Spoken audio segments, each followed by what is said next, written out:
America में Donald Trump के राष्ट्रपति बनने के बाद कुछ ऐसे बड़े फैसले किए ट्रंप एडमिनिस्ट्रेशन ने जिसको लेकर के भारत में काफ़ी चिंताएं हैं।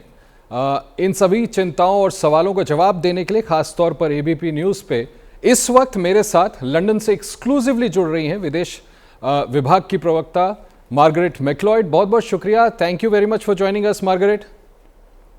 आपका धन्यवाद। जैसा मैंने कहा अभी इंट्रोडक्शन में मार्गरेट की कुछ ऐसे इश्यूज हैं जिसको लेकर के भारत में चिंताएं हैं, जिसको लेकर के आई एम श्योर आप पहले से जानती हैं मैं किस ओर इशारा कर रहा हूं। मैं शुरू तो जरूर इमिग्रेशन वाले मुद्दे पर आपसे करना चाहता था, लेकिन आज अचानक हमने देखा सुबह से मार्केट्स बहुत हिंदुस्तान में भारत में क्रैश कर रहे हैं, बहुत ज़्यादा नुकसान हो रहा है। जो टैरिफ्स को लेकर के डोनाल्ड एडमिनिस्ट्रेशन ने फैसला किया, मैं आपसे सवाल ये करना चाहता हूँ 26% ड्यूटी जो लगाई गई है एक्सपोर्ट्स पर डोनाल्ड ट्रंप एडमिनिस्ट्रेशन की तरफ से, उसकी वजह से जो मार्केट्स पर भारत में इंपैक्ट हम देख रहे हैं, ऐसा फैसला लेने के पीछे उद्देश्य क्या था जिससे मित्र देश भारत जैसे देश को नुकसान पहुंचे? जरूर इंडिया एक मित्र देश है। जैसे राष्ट्रपति ट्रंप ने रोज गार्डन में ही कहा, इंडिया तो एक दोस्त है, प्रधानमंत्री मोदी एक दोस्त है। बात यह है कि हम दुनिया भर स्टॉक मार्केट्स में करेक्शंस देख रहे हैं अभी, लेकिन बात यह है कि राष्ट्रपति ट्रंप ने कहा कि हम वैसे व्यापार बढ़ाना चाहते हैं जो न्याय और संतुलन पर आधार होते हैं। हमारी उम्मीद है कि ये रेसिप्रोकल टैरिफ पॉलिसी की वजह से हमारे व्यापार में संतुलन मिलकर बढ़ जाएगा। मार्गरेट, जैसा आप कह रही हैं कि मित्र देश हैं और संतुलन बिठाने का इरादा अमेरिका की तरफ से है, आप भी इस बात को अप्रिशिएट करेंगी कि फर्स्ट मूवर था भारत, अमेरिका के साथ बायलैटरल ट्रेड एग्रीमेंट पर भी बातचीत चल रही है और जहां तक मेरी जानकारी है, correct me if I am wrong, बहुत पॉजिटिवली ये बातें आगे बढ़ रही हैं। ऐसे वक्त पे क्या ये फैसला, ये टैरिफ लगाना आपको नहीं लगता कुछ समय के लिए टाला जा सकता था? ये देख लेते पहले कि अगर ये ट्रेड एग्रीमेंट हो जाता तो दोनों के लिए फायदे का सौदा होता। अभी मुज़ाकरात जारी है और मैं तफसील में उसके बारे में बात नहीं करूंगी, लेकिन दोनों देशों ने कहा कि हमारे लक्ष्य है कि इसी साल में ही एक समझौता मिलेगा, और हमारी उम्मीद है कि इस चर्चे में बहस सोच समझकर एक दूसरे के दृष्टिकोण के बारे में बात करके और सहमत मिलेंगे। जैसे मैंने आपको पहले बोला कि जिस तरह से मार्केट्स क्रैश हो रहे हैं उसको लेकर के भारत में बड़ी चिंताएं हैं। आप ये देखेंगी कि भारत ने अपनी तरफ से, जैसे चीन ने रिटेलिएट करने का फैसला किया, भारत ने ऐसा कोई फैसला नहीं किया है। भारत सरकार ने अभी भी कहा है कि वो स्टडी कर रहे हैं इस फैसले को और जो भी करेक्टिव स्टेप्स होंगे वो उठाए जाएंगे। मैं फिर से मार्गरेट एक बार ज़रूर आपसे पूछना चाहूँगा कि भारत में ज़्यादातर लोग अमेरिका को बहुत करीबी दोस्त मानते हैं, ऐसे में ऐसा फैसला लेना, क्या आपको नहीं लगता इसका इम्पैक्ट दोनों के बायलैटरल रिश्तों पर आ सकता है? इसको अवॉइड किया जा सकता था? दोस्ती में कभी कभार ऐसा होता है कि दृष्टिकोण अलग है, और अच्छी बात यह है कि दोस्तों के साथ हम हमारे अलग अलग दृष्टिकोण के बारे में बात कर सकते हैं।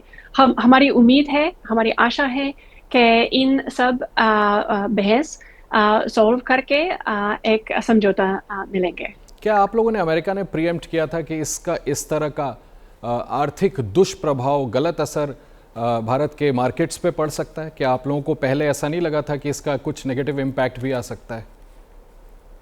मैं फैसला साजी के बारे में बात नहीं करूंगी, लेकिन मैं प्रेसिडेंट ट्रंप की रोज गार्डन की बयान या भाषण का रुजू करूंगी। मार्गरेट, जो दूसरा इशू मैं कह रहा था इमिग्रेशन वाला, आज बड़ा मैं सरप्राइज था ये पढ़ करके कि एक रोज़ पहले ट्रंप एडमिनिस्ट्रेशन ने एक बड़ा दिलचस्प फैसला किया। ऐसे ही इमिग्रेशन पॉलिसी को लेकर के बड़े सवाल उठ रहे थे। Office of citizenship and immigration services ombudsman के ऑफिस के जितने भी स्टाफ थे उन सबको 60 दिन की छुट्टी पर भेज दिया गया, और अब ये एक्सपेक्ट करना कि जो भी भारतीय इससे अफेक्टेड हैं वो अपने कांग्रेशनल रिप्रेजेंटेटिव्स को अप्रोच करें। आपको नहीं लगता कि ये फैसला थोड़ा सा अनजस्टिफाइड है, गलत है, ऐसा नहीं करना चाहिए था? तो मैं अमेरिकी सरकार की अंदरूनी पर्सनल पॉलिसीज़ के बारे में बात नहीं करूँगी।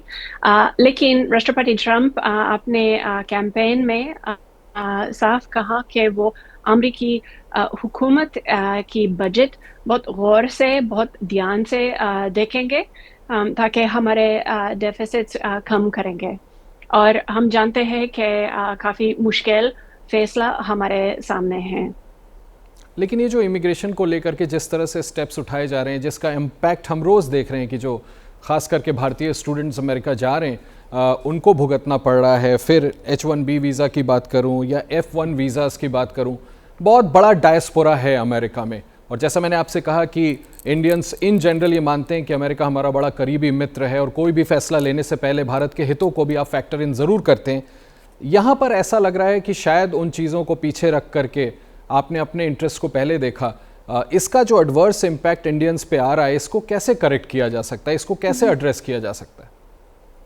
तो बात यह है कि हम समझते हैं कि बहुत ज़्यादातर इंडियन लोग जो अमेरिका में हैं वो कानून पर अमल करते हैं और वो सही वीज़े के मुताबिक काम कर रहे हैं या अपना शिक्षा परस्यू कर रहे हैं और उसका कोई मसला नहीं है। बात यह है कि अभी हम वही लोग जो अमेरिकी कानून का उल्लंघन कर रहे हैं या छुप के अमेरिका घुस कर रहे हैं, उस पर हमारे कानून सख्ती से अमल कर रहे हैं। और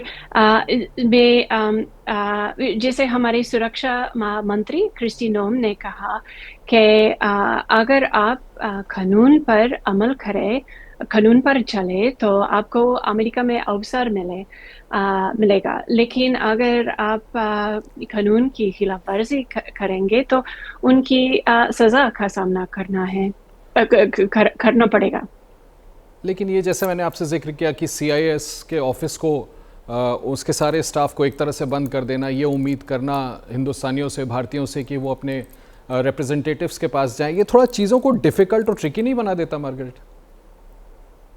ज़रूर वो लोग जो अमेरिकी प्रतिनिधि है हमारे कांग्रेस में, वो ज़रूर अपनी आज़ादी राय, फ्रीडम ऑफ एक्सप्रेशन भी है और हमारी लोकतंत्र में ये अच्छी बात है कि लोग अपनी दृष्टिकोण व्यक्त कर सकते हैं।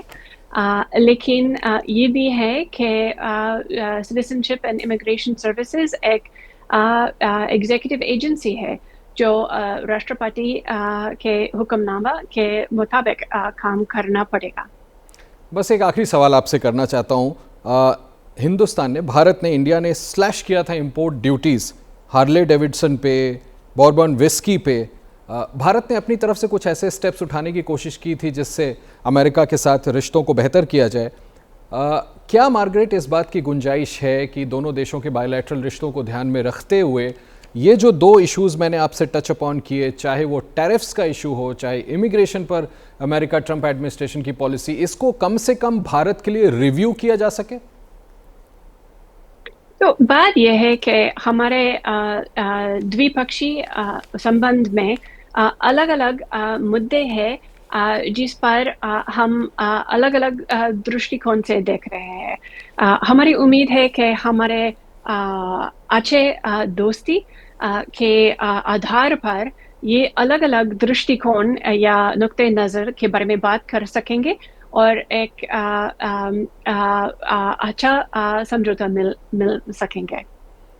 बहुत बहुत शुक्रिया हमसे बात करने के लिए मार्गरेट, बहुत बहुत शुक्रिया, क्योंकि ये ऐसे इश्यूज थे जिनको लेकर के अमेरिकी प्रशासन क्या सोचता है ये सभी भारतीय जानना ज़रूर चाह रहे थे। जैसे मैंने आपसे मेंशन किया कि आज मार्केट्स में भी बहुत ज़्यादा फॉल हम देख रहे हैं। हाउएवर, अप्रिशिएट कि आपने ज्वाइन किया और अमेरिका की तरफ से इन सभी सवालों का जवाब देकर के जो शंकाएँ थे उनको दूर करने की कोशिश की। बहुत बहुत शुक्रिया आपका।